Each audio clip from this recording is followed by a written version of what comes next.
The #Treason summit was trending on Twitter even before President Donald Trump had met with Russian leader Vladimir Putin, and then the news conference happened. And liberals lost their minds. No, it probably wasn't Trump's best moment. However, the idea that he was somehow putting Russia first or that it somehow constituted actual treason is preposterous. However, look at the headlines.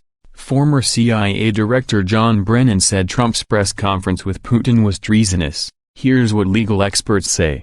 Business Insider, Putin's poodle. Newspapers declare Trump a traitor after Helsinki summit. London Guardian, Stephen Colbert calls Trump-Putin meeting treason. The Hollywood Reporter. Well, thank God we now have the opinion of that eminent political scientist. Drive. Stephen Colbert. I was beginning to get worried he was going to keep quiet about this. How would everyone who forgot to turn off the TV after their CBS affiliate's 11 o'clock news ended know what to think otherwise? There were plenty of words to describe what happened on Monday. Treason certainly wasn't one of them, and when it comes to collusion, it doesn't even rise to what may have become Barack Obama's most infamous clip, one that nobody seemed to want to air in response to the Trump story. For those of you who don't remember, let me set the scene. It was March of 2012, during the early days of President Obama's re-election campaign. He was meeting with then Russian President Dmitry Medvedev in Seoul,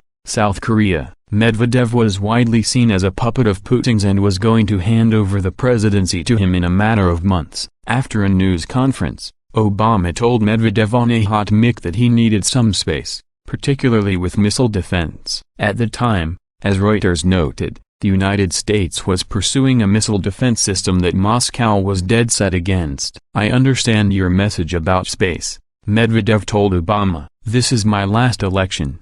After my election I have more flexibility, Obama said. I will transmit this information to Vladimir, Medvedev said. Now, if you buy the idea that presidential comments made at a very public news conference constituted treason, just imagine what it was when a United States president asked another country privately, on a hot mic, to give him space back in 2012, particularly when he did so because of an election. And let's not say that Russia was any more or less of a threat now than it was then. The DNC hack may be a new chapter in Russia's various perfidies, but Russia's been Russia-ing for well on a century now. Reset button or not, the Obama administration clearly knew what Putin's apparatus was up to. Yet, the very same people who are calling Trump's news conference a literal act of treason are the same people who glossed over Obama's tête-à-tête with Medvedev when it happened 6 years ago. Some of them were even making excuses for Obama, and trust me,